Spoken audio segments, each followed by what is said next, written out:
So now the very last thing to do is deploy my project and set it live. To do so, I can click the deploy button in the top right and simply press publish to WeWeb subdomain. I can give my publisher name, press publish, and then the publishing process will begin. You'll then see this step where it says analyzing migration, and you'll then see a summary of the migration that needs to happen.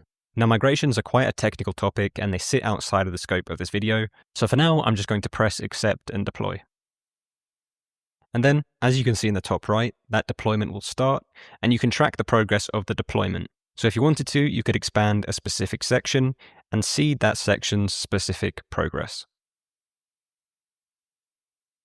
Once done, you can dismiss this pop-up, and if we click the deploy button again, we now have the URL of our live application. Now note here that in my live application, I don't see any projects. However, this is as expected.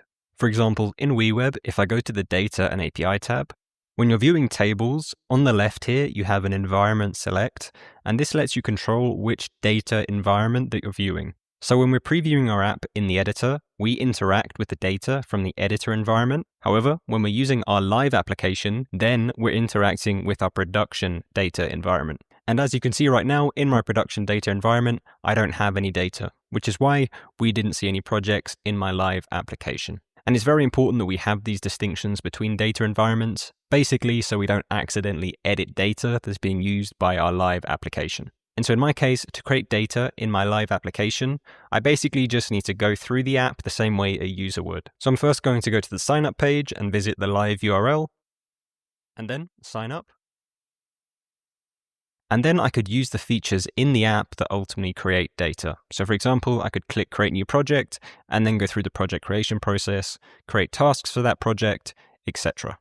Now, as of recording this, we don't yet have a way to migrate data from the editor environment to the production environment. However, it is coming and it will be released in the coming weeks. So depending on when you see this video, that feature may already be released. Now, if you have a question on absolutely anything covered in this video, feel free to leave it in the comments or create a topic on our community forum. There'll be a link to that forum in the description. With that said, I shall catch you in the next one.